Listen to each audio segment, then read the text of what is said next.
O bug do milênio, também conhecido como Y2K, foi um dos maiores medos tecnológicos da história moderna.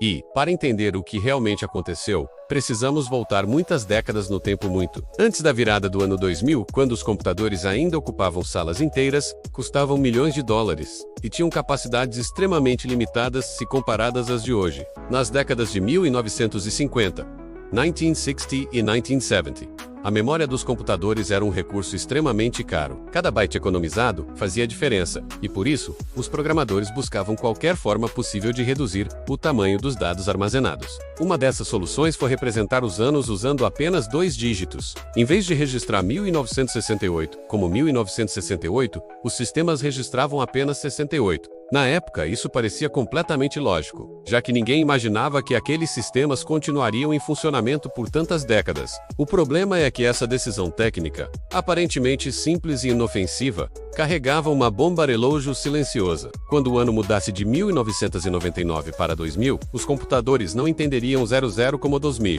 mas sim como 1900.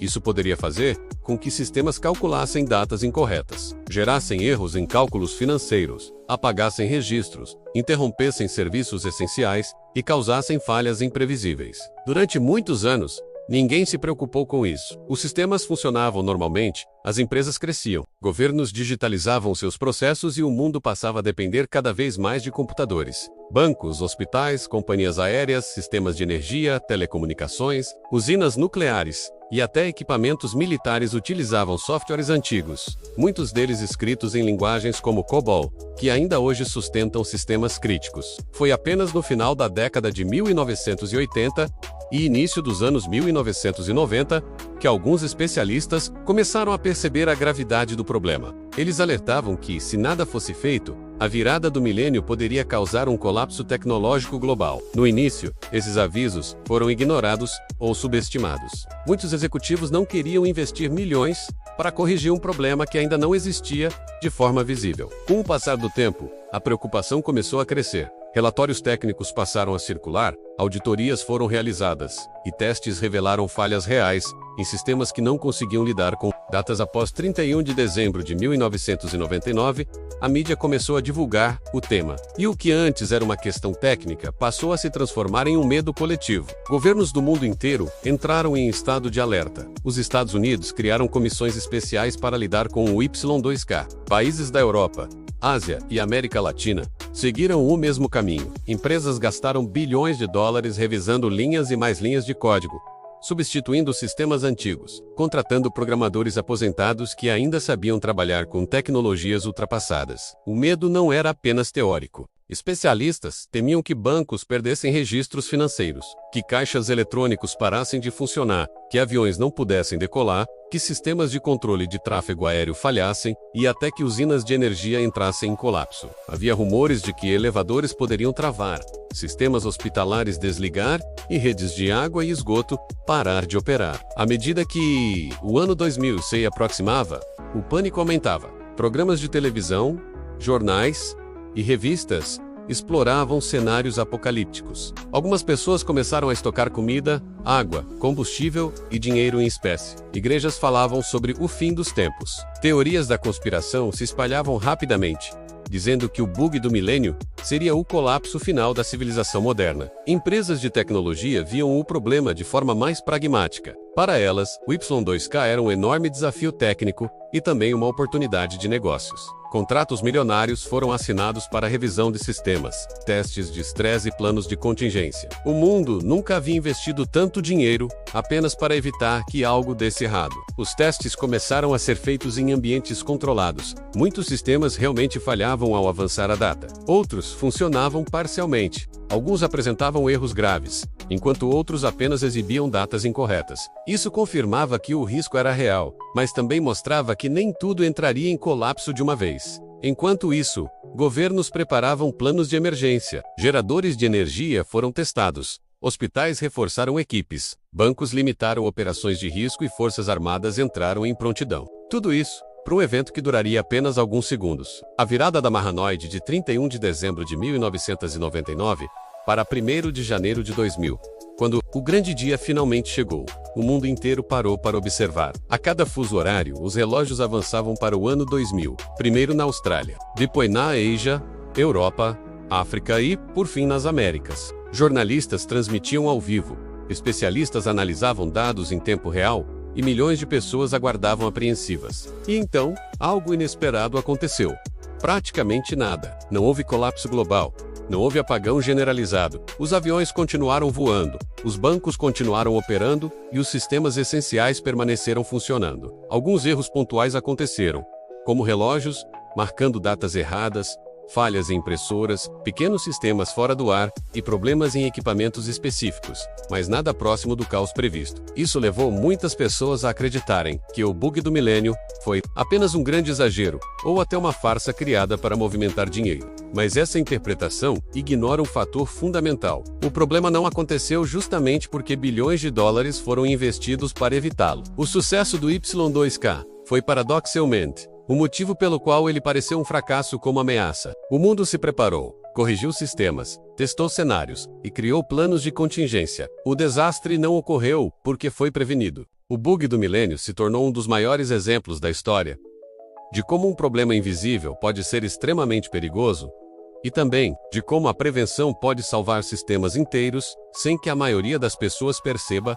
o que foi evitado. E essa história ainda guarda lições importantes sobre tecnologia, dependência digital, decisões técnicas de curto prazo e como pequenas escolhas podem gerar consequências globais décadas depois. Após a virada para o ano 2000 e a constatação de que o colapso global não havia acontecido, o mundo entrou em uma fase de alívio, misturado com desconfiança. Muitas pessoas passaram a questionar se o bug do milênio havia sido exagerado pela mídia, ou até inventado por empresas de tecnologia para lucrar com contratos milionários. No entanto, análises mais profundas começaram a revelar o que realmente ocorreu por trás dos bastidores. Embora os grandes sistemas tenham continuado funcionando, falhas reais aconteceram em diversos lugares do mundo. Em alguns países, sistemas de monitoramento industrial apresentaram erros de data. Em certas fábricas, máquinas pararam temporariamente porque acreditavam estar operando fora de períodos válidos.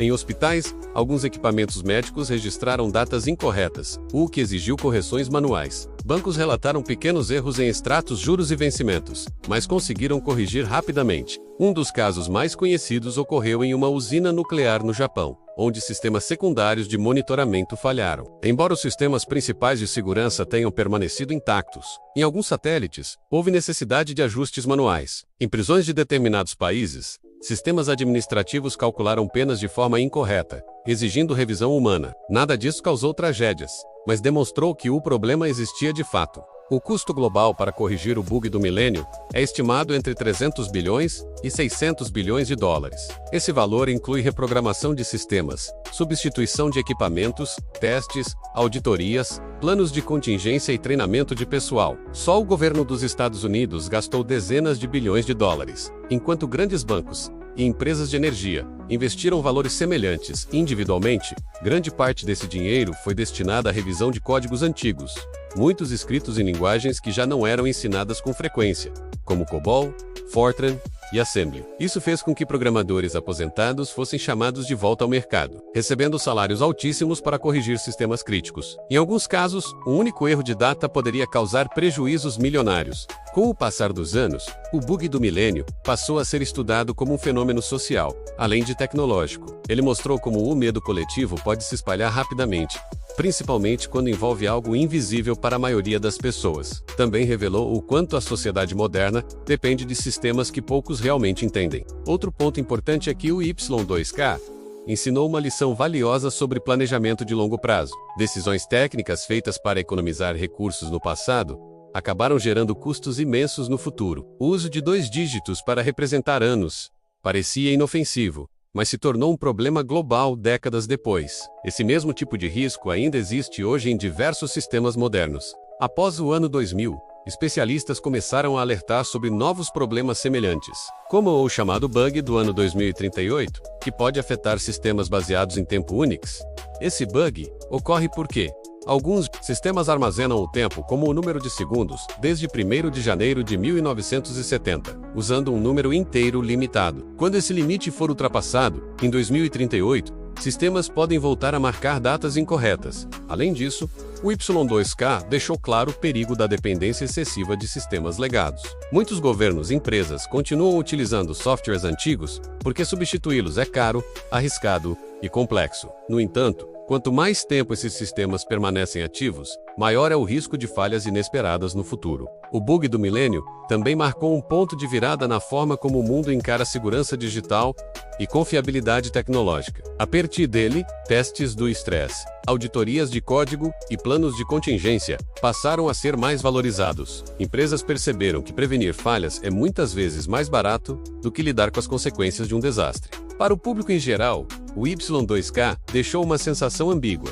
Para alguns, foi um grande alarme falso. Para outros, foi uma prova de que a humanidade é capaz de se unir globalmente para resolver um problema antes que ele cause danos irreversíveis. A verdade está no meio. O perigo era real, mas foi neutralizado a tempo. Hoje, olhando para trás, o bug do milênio se tornou um símbolo de uma era de transição. Ele ocorreu em um momento em que o mundo estava se tornando digital, conectado e dependente de computadores. Foi a primeira grande crise tecnológica global e também uma das primeiras a ser resolvida antes de causar um desastre visível. A história do Y2K nos lembra que a tecnologia não é neutra nem infalível. Ela carrega as decisões, limitações e visões de quem a criou. E quando essas decisões não consideram o futuro, o custo pode ser pago por gerações seguintes. Mais do que um erro de programação, o bug do milênio foi um alerta silencioso sobre responsabilidade tecnológica, planejamento a longo prazo e cooperação global. Um problema invisível, que poderia ter parado o mundo, mas que acabou se tornando um dos maiores exemplos de prevenção bem-sucedida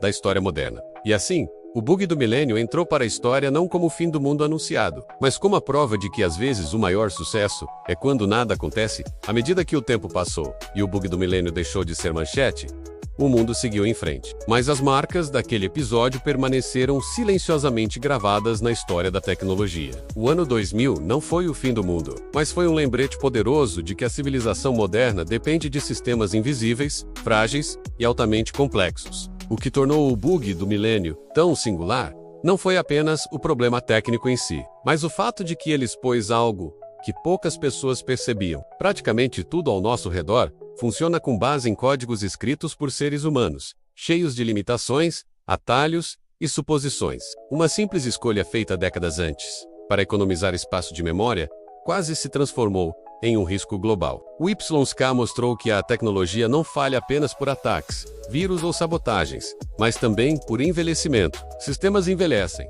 códigos ficam obsoletos, profissionais se aposentam e o conhecimento técnico se perde com o tempo. Ainda assim, esses sistemas continuam operando silenciosamente, sustentando bancos, hospitais, governos e infraestruturas inteiras. Outro ponto fundamental revelado pelo bug do milênio foi a importância da cooperação global. Países que historicamente competiam entre si compartilharam informações, técnicas e estratégias para evitar o colapso. Empresas privadas trabalharam junto com governos. Especialistas de diferentes culturas e idiomas focaram em um único objetivo comum: garantir que o mundo continuasse funcionando após a virada do milênio. Ao contrário de muitas crises, o sucesso do Y2K foi invisível para a maioria das pessoas. Não houve cenas dramáticas, não houve imagens de caos, não houve colapso televisionado, e talvez por isso, ele seja frequentemente lembrado como um exagero. Mas o verdadeiro sucesso foi justamente impedir que o desastre acontecesse. O bug do milênio também deixou uma herança importante para as gerações futuras de desenvolvedores e engenheiros. Ele reforçou a necessidade de pensar a longo prazo,